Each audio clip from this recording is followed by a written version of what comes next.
Today, I have the privilege of thanking the very first of our helpful homies who have each committed to a $5 to $10 monthly donation to help support this show. I want to thank each and every one of you for your support with all my heart. It means the world to me, and it's going to go a long way in helping me pay for an editor so I don't have to edit all the episodes myself. So with that, I want to thank Amy Vickers, Tuyet Nguyen, Sanya Yankovic, Mary Alice, Sharon Ralston, and somebody with the username RMK99, who I'm not sure what their real name is, but I want to thank you so much. And if you would like to become a helpful homie as well, then please visit patreon.podbean.com/homeopathy hangout. Thank you so much. Today's guest is Homeopath Helen Kennedy in New Zealand. Helen and I first met several years ago in New Zealand, and it was so lovely to reconnect with her in today's episode. Helen shares her very real and raw story of how homeopathy helped her during her Post Natal Depression. And I feel it's something that so many mothers listening to this episode will deeply resonate with. And isn't it so wonderful that we have something as safe and effective as homeopathy to help us in a time when so many mothers can really struggle and really find it hard to adjust to the role of parenthood. Helen was a lecturer for the College of Health and Homeopathy in New Zealand, and she's also the grandmother of 2 lovely children and also now the Secretary and Treasurer for the New Zealand Council of Homeopaths. She has a busy practice in Christchurch in New Zealand and tries to balance her time between patients, her work with the New Zealand Council of Homeopaths, tennis, and friends and family. And she's also a marriage celebrant. I hope you enjoy the episode. Welcome to the Homeopathy Hangout podcast, where we discuss all things homeopathy from around the world. And now, your host, Eugenie Kruger. Hello, homies, and a very warm welcome to Homeopathy Hangout. Today, we speak with a colleague of mine all the way from New Zealand, a homeopath and Secretary of the New Zealand Council of Homeopaths, Helen Kennedy. Welcome, Helen. Hello. Thank you for having me. It's lovely to catch up because I haven't seen you for several years. We caught up a couple of times in New Zealand, and I didn't realize this, but when I left, you just mentioned before that you took over my clinic and you were working with the lovely Gina, very well-known naturopath in New Zealand, and at the beautiful clinic called The Connection in Silverdale. Yeah, that's right. And one of our other colleagues, Lila Joffe, is now working there. She's working alongside Gina and doing some fabulous work with children. Oh, amazing. And that clinic space is just beautiful. So a huge shout out to Lorraine and it's The Connection, because that space in Silverdale is just gorgeous. Yeah. But now you've made a move since, and we'll have a little chat about that. You're now in Christchurch. Yes, I'm in Christchurch. That all came about, funny enough. I did my training in Australia at Brisbane at the Australian College of Natural Medicine. And it was a full-time degree where I eventually got to study the medicine that changed my life, basically. Mm-hmm. And that was a long journey, a long time in the making. I worked at a hospital at the time and didn't like it. It sort of didn't go with what I was doing, but I was secretary to the Chancellor of Queensland University, who was also the director of the breast clinic at a big hospital there. And I was a medical secretary, typist, what have you. And I was going to work one morning and I looked across the road at Fortitude Valley and I saw this big sign of the Australian College of Natural Medicine, and I read all of the subjects that they taught, and there was homeopathy, and it was like the light bulb went on, because my children were teenagers then. They were like 12 and 13, and it took me back to when they were 1.5 and 3, where I first discovered homeopathy, and it just completely and utterly changed my life overnight. Can you tell us about that? Yeah, sure. So I've been living in the Middle East. I'll try and make it short, because I have got a propensity to long stories. But we had been living in Abu Dhabi in the Middle East. I had Hayley, our daughter, and 9 months later got pregnant with Martin. Not planned, but that was okay. So I'd come back to New Zealand to have Hayley, but then because it was such a quick time of having, getting pregnant again, we decided I'll stay in Abu Dhabi and have him. And I got my mum over from New Zealand to help out, and everything went beautifully. Had a wonderful pregnancy, wonderful delivery, 9.5-pound baby. I felt awesome. In those days, and I now know it's commonplace here, but in those days, within a few hours of having a baby, out you go. So I went home, and he's this 9.5-pounder, and I'm feeling as high as a kite because I've delivered him without any drugs, without anything that I'd gone through with my daughter, which was quite different. So I had no problem breastfeeding my daughter. So a couple of days into having him, he just was not feeding. He wasn't sucking. He was refusing the breast. And I didn't understand why, but I'll just backtrack. When he was born a blue baby. So he was starved of oxygen when he came out because the cord had been around his neck twice. So he was taken away from me straight away and tubed. And I now realize that tube that went down his throat to clear his airways must have had some bacteria on, must have set up a sore throat for him, all of those things that we didn't know in that first week of a boy or of having a baby. So fast track a few days, he's not feeding. Like, it was getting to be a stressful situation because he would start to suck and then clamp his jaw. Like clamp. So, and we were trying to supplement, but he wouldn't take a bottle. In the Middle East, it's quite different with the hours there. So, it was about 8 o'clock one night and I was at my wit's end on about day 4 because not only was he not feeding, he hadn't slept. I hadn't slept. Nobody had slept. He was starving himself, screaming all the time. And I ended up going to a doctor because I had mastitis. So there goes big number 1 problem, breast inflamed. And at the same time, this lady that I saw was a gynecologist, pediatrician, and she said, let me see your baby. And, she saw him and she said, what is he not doing? I said, it doesn't matter what comes near his mouth. He will jam his jaw shut tight. And she had 38 years experience. She was a Pakistani specialist. And I became very close with her because I was going pretty much every day. And on about the 4th visit, she said, now, let me show you. You're not doing it right.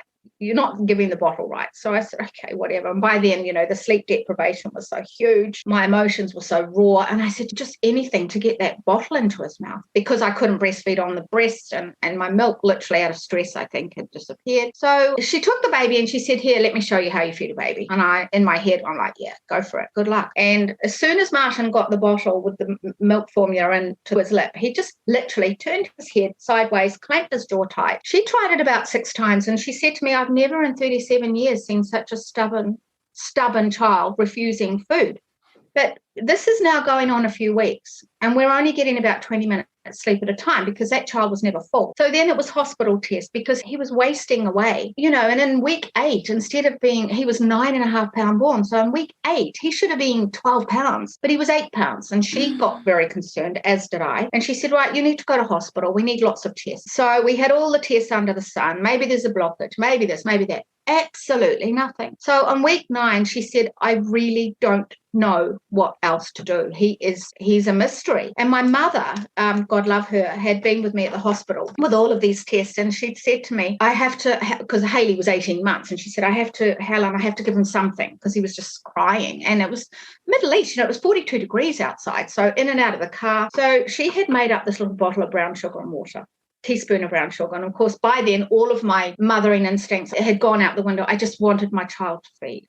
So Mum gave it to him and he drained it. So when we saw the pediatrician that day, she said, what has he had today? And I told her. And she said, oh my God, that's what it is. She said, breast milk is very sweet. All of the formulas we've tried, and believe me, we've tried pretty much everyone on the market. She said, every formula we've tried doesn't have the same amount of sweetness in it. And she said, I want you to go now. This is 8 o'clock at night. I want you to go now to the pharmacy and buy this milk product. And it was a German product. I'll never forget it as long as I live, made by my Lupa. And she said to me, I promise you he will take this food. And she said, it is like whipped cream with sugar in it. So again, I'm like, oh my God, sweet for a baby, but I didn't care. He was wasting away. I was wasting away. We were now at week 10 and I've had, every third night, one of us had to take a sleeping pill, either myself or my husband or my mother. And anyway, we went and got the milk powder. We made it up when we got home and Mum's praying she's standing there with the rosary beads and John's standing there with a brandy ready for him and Mum. And I'm just terrified because if he refuses this, what next? So, the first drop he went to refuse and then he must have tasted it. I thought, so that was the end of the nightmare. He sucked the bottle dry. He sat up, did the proper milk-full baby flop, burped and slept for 2 hours. But that was the first 2 hours in his life he'd ever slept, ever. So then my life began to get normal. But he was now about 6 months old. We moved from Abu Dhabi back to Sydney for my husband's job. And so this is where the story began of my demise, because by the time I got used to I've got this baby that feeds now and all the drama's over and everything's wonderful, I up and move countries and arrive in a place where no friends, no family, no support. So my husband was working a big job, 12 hours a day. way. I was living in suburbia, having come from an island where I had my own life for so long, and, it was very privileged expat life, and then ended up in suburbia where none of my neighbours, I didn't resonate with anything or anybody, and I just became quite insular. And it wasn't until 18 months later, a friend from the Middle East who knew me and who knew the person before the person I'd become came and stayed with me, and she had her 18 months old with her. And after about 4 days, we went to the beach. I couldn't swim. I couldn't go in the water. Why? Because all of my hormonal system had never rebalanced at all from that birth. And I had just got progressively worse and worse. So the build up to my female cycle was pretty much a migraine for 2 weeks, bloating, wow, hideous tiredness and hemorrhaging. And I was building up to my cycle when she was staying. So I didn't even know. My hormones were all over the place. My emotions were all over the place. My fatigue was ridiculous. So we went to the beach, and she told me on the beach how awful I was to live with, and how she can't understand what my husband would possibly want to come home to me because I was so miserable and all I do was yell at my children. And honestly, it came as such a shock. I said, no. She said, you're not the person I knew before. What happened? And I didn't know what had happened to me, because the Helen I knew, the Helen I used to be, had gone. And I had become this robotic mother. And, I knew I wasn't myself, but nobody had the courage to say to me, there's something different about you. I did have a couple of friends in Sydney who I knew before I became a mother, but I didn't see them enough for them to notice. So this person gave me the most confronting truth I'd ever had to deal with. And after she left, I said to my husband, I need to go home. I need to go and see my mother in New Zealand, in Auckland. And he said, why? And I said, I need help and I don't know what else to do. I want my mum. So, and this is like 34 years ago. So not a lot of money, paying a mortgage, cloth nappies because, couldn't afford disposables, all of that. But it was life and death, really. So I got on a plane, came home, stayed, and I was there for 5 days, stayed with Mum. And after about 24 hours, Mum says to me, darling, there's something not right with you. And I was crying all the time. And I said, I know, but I don't know what to do. I thought that being a mother of 2 children was normal. I thought the way I felt was normal. And I know people used to say to me, you wait, when you've got one, it's easy, but, you'll be wishing you didn't have the second because you're never the same. And I didn't realize what that meant until I was in that fog. I didn't know that I had postnatal depression. I didn't know anything. All I knew was that I was ridiculous with my robotic, I had to clean up a crumb as it dropped on the floor. I was obsessive with cleanliness. I had to have the nappies on the line by 9 o'clock to get the morning sun. It was all just part of my imbalance. So Mum suggested that I go and see a lady.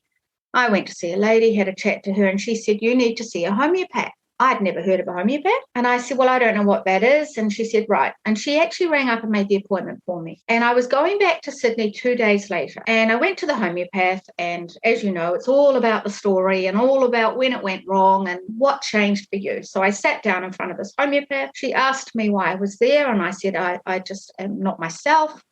And after 2 hours of chatting and her learning my story, she said to me, in amongst that 2 hours, when did it go wrong for you? Like, tell me the person you were before you became this person. Told her my story, she said, so it was 18 months ago. I said, yeah, when my son was born. I said, it just was terrible. Now, in hindsight, I realized that I had post-traumatic stress from the trauma of those few months of a child emaciating in front of me. My hormonal system, my sleep deprivation, all of that. And I know that because after the earthquakes in Christchurch, it all came back again a few months after, once we moved to Auckland. So she just took my case, asked all about my dietary requirements. As we know, they're very important. And she handed me a bottle of tablets, little pills, and she said, here, take 3 of these. And I said, oh, okay. So I took 3. In my head, I was thinking, yeah, sure. What are 3 little pills going to do? That's fine. It's just been nice to talk to a stranger for 2 hours and tell my story and have a cry. So I kept the bottle, and she said, no, give the bottle back. And I said, well, don't I need to finish it? That's what you go to a doctor, you have to finish all your pills. And she said, oh, no, you don't need any more than that. That's all you need. And if tomorrow when you wake up, you don't feel better in some way, or you don't feel different in some way, then please ring me, because on your way to the airport, you need to come and get a different remedy, as we know, a differential remedy.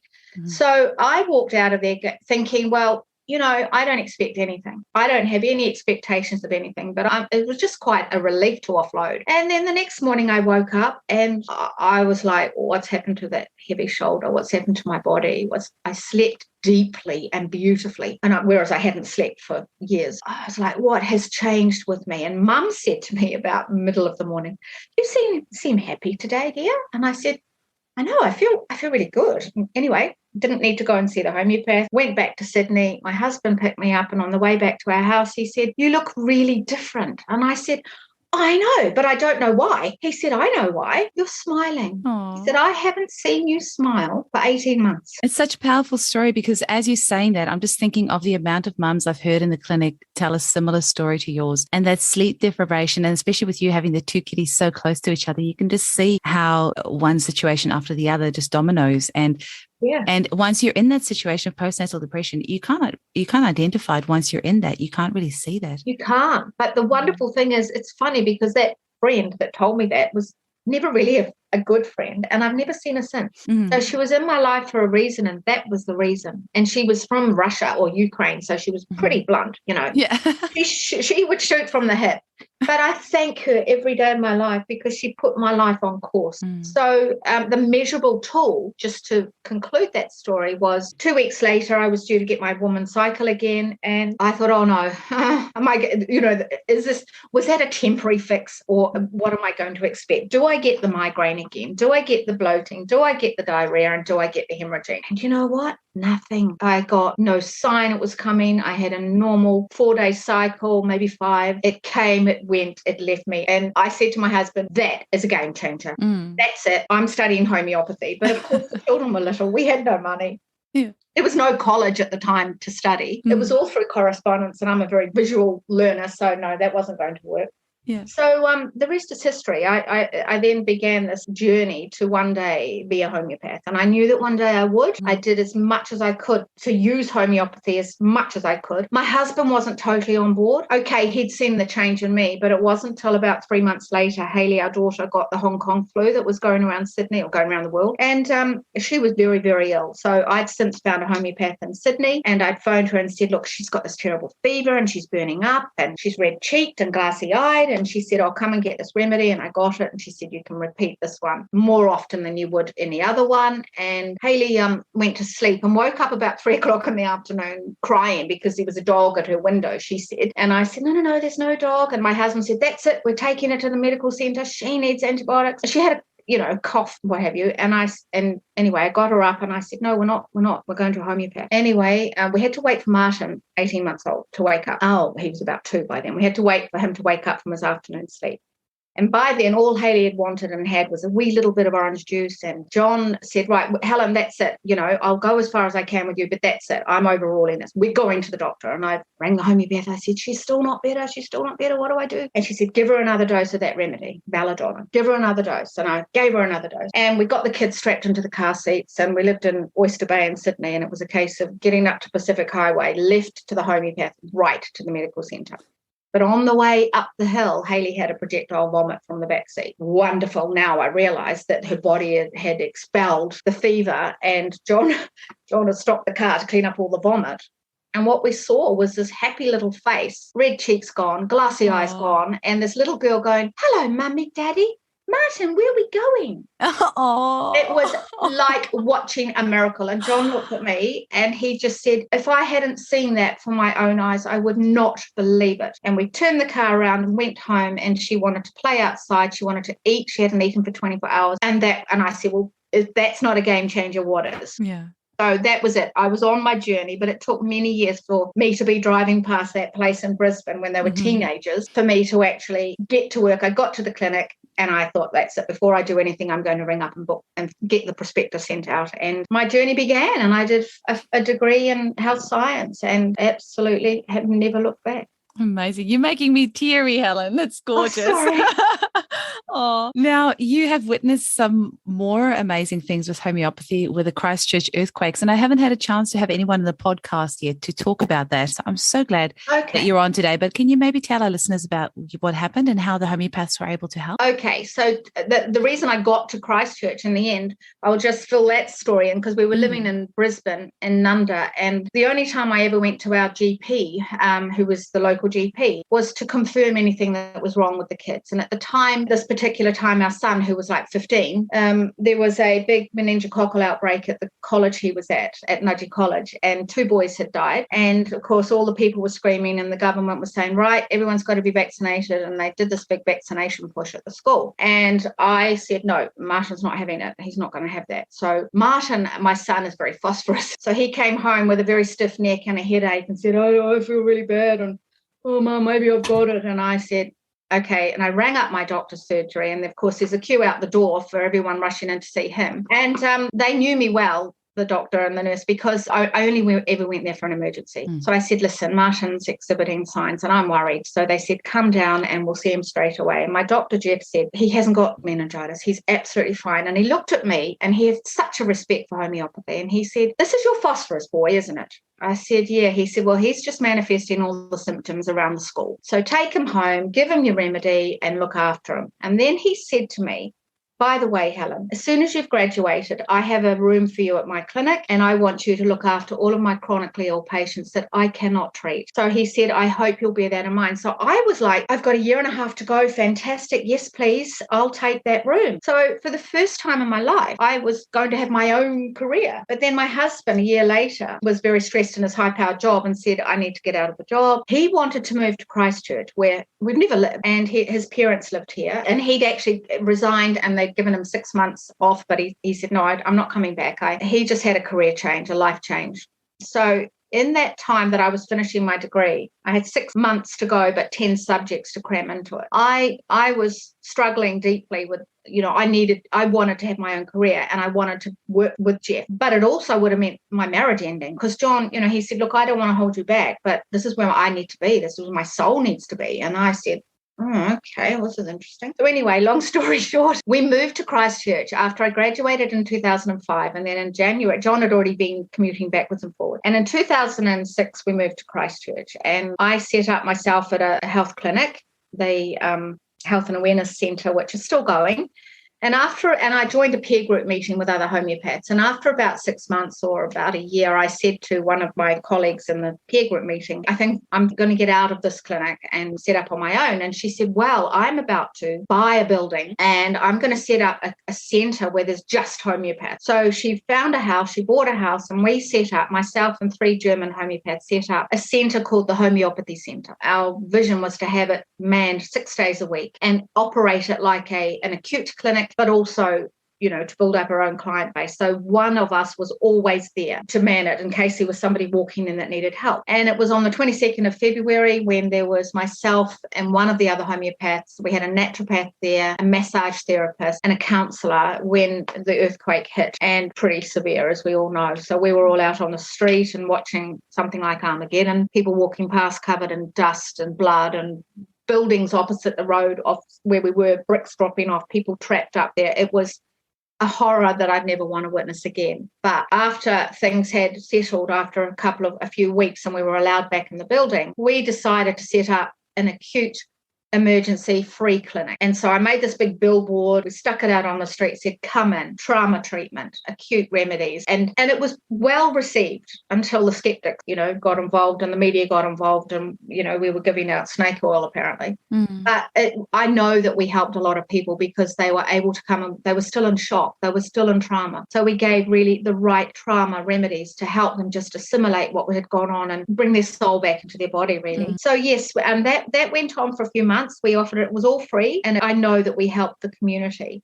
And then our house got very severely damaged in the earthquake, but we were one of the very lucky people. We had an insurance company that were amazing, and they got our house repaired beautifully. And then I had a dream that my daughter was pregnant, and that she was pregnant with a little girl with the same blue eyes that I've got. And I rang my daughter and I said, I've had a dream you're pregnant. She said, no, I can't be pregnant. No, I've only known in a little while. No.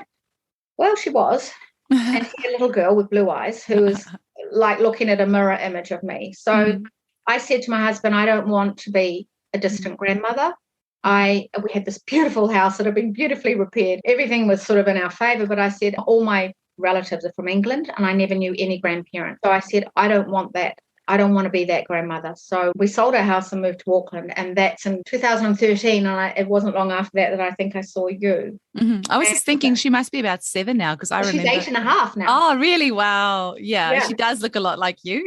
Yeah. So, we moved there, and then about 2 years ago, John was going to retire, and I just had, again, I kept coming back here to see my colleagues from the Homeopathy Centre, and I kept up with all my friends, and I just had this calling back to Christchurch. And, all of my friends and family said, but what about Arabella? Because she was my wonderful relationship and I looked after her a lot. And Hayley also had a little boy who's now nearly 5. But I said, it's bigger than the children. I don't know why, but I have this call back to Christchurch. So, yeah, we moved back to Christchurch. I might just throw in there, though, after we'd moved to Auckland, I think post-traumatic stress caught up with me from the earthquakes, because when you're in the crisis mode, and we were helping at the centre everybody else, you put aside your own trauma because other people were more important and more needy and needed more help. And it wasn't until I moved to Auckland and my daughter had the baby, and she was struggling herself with postnatal depression, as it turned out, but also I was having Arabella a lot, as in 1 or 2 nights a week, just to give Hayley a break. But of course,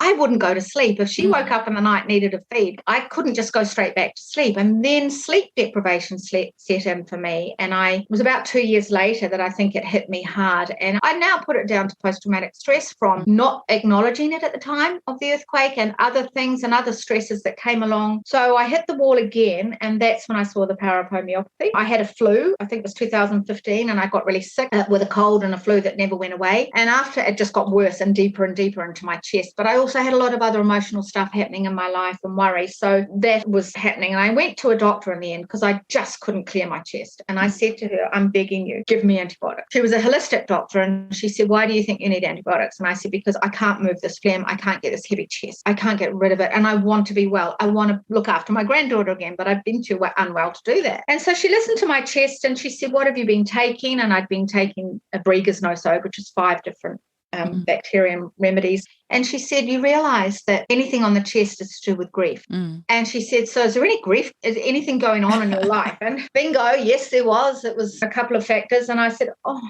God, I can't believe that. So she said, my prescription to you is to go home, take vitamin D, continue with your regime of homeopathy. You do not need antibiotics and you'll be fine. And in a few weeks, I was fine. And again, it was like, oh, the power of homeopathy, here it is. And if only I'd realised and made the connection between the mental and the emotional state. I had ignored what had happened for me emotionally the couple of months or when I got unwell, and I hadn't resolved it. I hadn't dealt with it. And of course, it just manifested on my chest, and I needed to get things off my chest, literally. So, yeah, that's so hard for us to treat ourselves. And I think a lot of homeopaths will always say, don't treat yourself, go see another homeopath. And that's what I always also trying to empower the mums who use homeopathy. If you can't get hold of your homeopath, be in groups with other mums who also use homeopathy so you can bounce off ideas of each other. Absolutely. And just yesterday, I had my weekly meeting with the 2 homeopaths on my team, and I had something going on, and one of them suggested a remedy. And this is something I've had going on for 2 weeks since after my appendix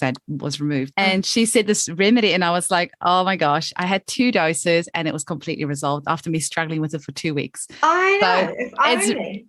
We definitely need to reach out and, bounce ideas off each other. I think it's so important. Yeah. Yeah, it really is. So what do you think the message is that you want to get across to the general public about homeopathy, Helen? I always try to educate people. I mean, I was a lecturer for the College of Health and Homeopathy until they went online a couple of years ago. So I was always trying to, when I was lecturing the students, I was always trying to give them scenarios or cases or stories about how this was used when the situation was going on. So to me, I'm always trying to educate people in any way that, there is an alternative to what you're told is the be all and end all of health. So, and I always try to, if somebody's continually having the same illness or the same thing keeps coming back, I say to them in a nice way, well, have you ever wondered why this keeps repeating itself? Is there something stopping you from actually wanting to get out of that illness? I remember years ago when I was living in Hong Kong, so this is after we'd left Abu Dhabi, we went to Sydney and then we went to Hong Kong for 4 years. years. And because I couldn't get hold of homeopathy in Hong Kong, it was all Chinese medicine. I was also very involved in other healing things. And that's where I first sort of started doing massage and getting into healing. And I remember meeting this girl. She was young. She was about 21. And I had chronic sinusitis and nasal infections all the time. Every 6 weeks, up at the doctor, antibiotics.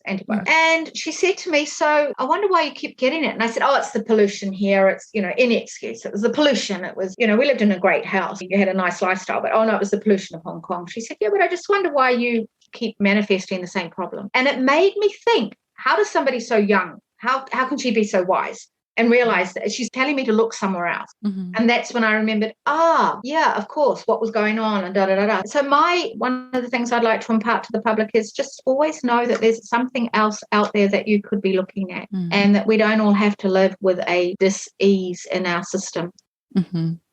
Amazing. And just quickly, you're also the secretary of the New Zealand Council of Homeopaths. Can you tell us just quickly about what they do and what your role is there? Okay, so we're a registration body for homeopaths who choose to be registered, i.e. come under a professional body. And there's a lot of homeopaths, as you would know, that put their own flag out and fly their own flag, and that's all wonderful. But being part of a registration, whether it be naturopath, osteopath, chiro, whatever, being under a registration body gives a lot more backing and support for homeopaths. So as secretary treasurer, I send out all of the yearly invoices to all of our members. We've got about 160 registered members here in New Zealand, and we feed information. I'm always sending out information. I'm sending out webinars and information for the homeopaths to be able to get their continued professional development. So their ongoing learning that keeps them up to speed with what's going on, whether it's local or international. We have set up, we've got a fabulous executive. There's 7 of us on the executive. I did 6 years as a volunteer on the executive. So it's just you giving up your time to have a meeting every month, and 4 times a year we used to meet face to face. Well, that hasn't happened for a couple of years now. But it's,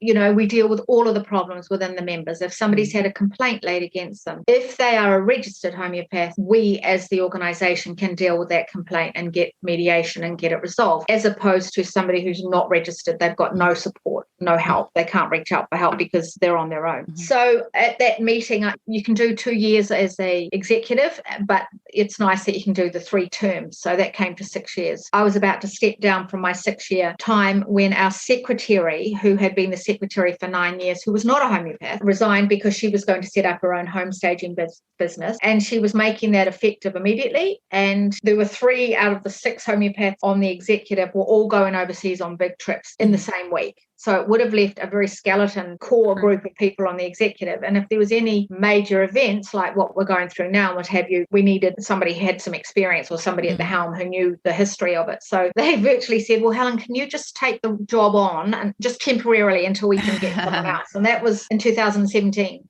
So, and I love it because, we have a great network here, and we have some wonderful homeopaths out there. And with what's going on at the moment in Wellington and all the protests that are going on, and the people that are rising up. We have a great pharmacy here. And I just had a phone call just before you rang. Mike rang me because the New Zealand Council of Homeopaths have had a disaster fund. That was money donated to us by another member's partner, or another member, her partner had died, and she'd given us some money to use in a disaster situation. And this is pretty much a disaster. Yeah, absolutely. And so we, the council, have offered one of the pharmacies some money to put towards him funding the remedies that are going. There's a great medic team going, a first aid tent at the government house. And he said, it's pretty much a whole pharmacy there now, but it's helping all of the people that are getting. It's amazing. I actually got a WhatsApp message from a friend a couple of days ago. What remedy is good for pepper spray? I'm like, oh my God, what have you done? And she said that they're all at the protest at the moment as well. And her husband got pepper sprayed. So just trying to get some remedies to her. So it's wonderful that you've got this. Well, if you have any more calls for that, then there is the first aid tent set up with it's fully manned. There's lots of homeopaths going there, and everyone's just so happy to be there and helping people. And if nothing else, again, it will bring awareness to the public that in these emergency situations, and you get a push or a shove or a bruise or a bee sting or a whatever, there's some fabulous remedies that can move that right through very far. Amazing. So I will pop your website and your email address in the show notes, Helen, for people to get hold of you. Are you still taking on new clients? Yes, absolutely. Wonderful. Yeah. So anyone wants to get hold of you. And right at the end, just for a little bit of fun, have you got 3 interesting remedies that you'd like to to tell our audience about? Sure. So my favorite one, which I think every mother should have in her house, is Mercurius corrosivus, and mercury being the main name of the remedy.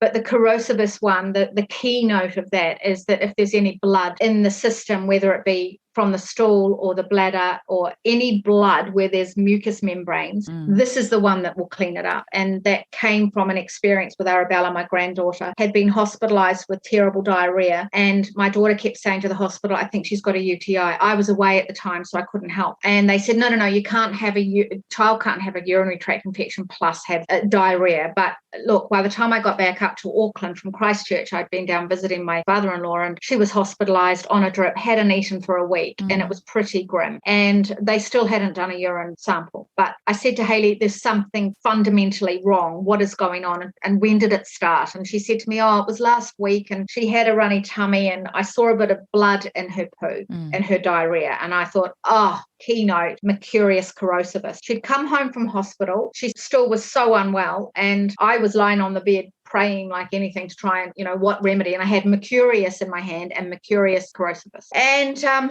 I didn't know what to do. And a friend of mine rang and I said, I don't know what to do. I don't know what to give her. I'm too close to this. And I told her about the blood. She said, give that. That child was asleep. I went out and slipped a pilule under her mouth on Hayley. She was sitting up with Hayley and she suckled it. And then 20 minutes later, she woke up and I gave her another one. And for the first time in a week, she looked at me and Hayley, because she hadn't eaten or drunk anything for a week. And she said, I want a bottle. She was 2. And we said, you want a bottle? And Hayley said, but milk. I said, just give her a bottle. She said nothing. So we gave her a bottle. She sculled the bottle. Then she said, I want another bottle. Oh. So she had another bottle and then another half a bottle. So in a child that had done nothing and drunk nothing for a week had 3 bottles, and we had the chiropractor friend of mine was coming to do a home visit to try and realign her because she'd been lying on Hayley upright since she got home from hospital. And when Katie arrived, Arabella was pirouetting in the lounge showing us how she does ballet. Amazing. That was a miracle. And I say to all of my mums, you must always keep that in your house because it's a good ear infection. It's a good urine. It's a good every all-rounder. So that's my favourite one. My other favourite one is folliculinum, because it's the most wonderful remedy to help women cycle and re-establish a period. Mainly because I had a client who hadn't had a period for 2 years and had been to a gynecologist, and he pretty much told her, just go on the pill, and she wouldn't and didn't. So she was actually a person that came to the college when I was lecturing, gave her folliculinum, and she got a period, and she's now got 2 children because she was told she'd never have children. Is that the one that was named after you? No. The one that was named after me was a woman that I did a first aid talk to, and she was 43, and she came to me for a sore back after the talk. And then a few months later, she said, I think I'd like to have a child. We've been married for 10 years and never wanted one. And I said, and she'd been to a gynecologist in the meantime, been on a drug that suppressed her period, and she didn't get it. So the first thing we had to do was get the period back. Folliculinum got the period back. And then she moved back to Ireland, and she sent me a photo. She said, I'd like to introduce Evie Helen, named after you, because it was through homeopathy that I got pregnant, because I had her on a protocol to get pregnant as well. And my other favourite is Lacumanum, because I have seen miracles happen with that, with postnatally depressed women, with women who have not bonded with their child or they're completely disconnected. And I give a dose of that, and all of a sudden this mother embraces motherhood, and it brings her back into, this was what I wanted. This is my child. This is my story. And Lacumanum, for our listeners, is the remedy that's made from human breast milk, and folliculinum is made from estrogen. And we've had Patricia Hatherley on talking about the lac remedies. And I'll tell you what, Lacumanum and Lacpaternum are 2 of my favorites as well. Mine I just love too. them. Yeah. Mine too. Well, thank you so much for sharing your story with us today, Helen. You're a great storyteller. It was lovely listening to you. And thank you for sharing your passion with homeopathy with us. Thank you. And thank you, Eugenie. All the very best for you. It's such a pleasure. Talk soon. Okay. Bye. The Homeopathy Hangout podcast is produced by Eugenie Kruger Homeopathy. For more information, visit eugeniekruger.com. The information presented in this podcast is for educational purposes only and does not replace advice from your medical practitioner. Please read our full disclaimer in the show notes. Thank you for listening.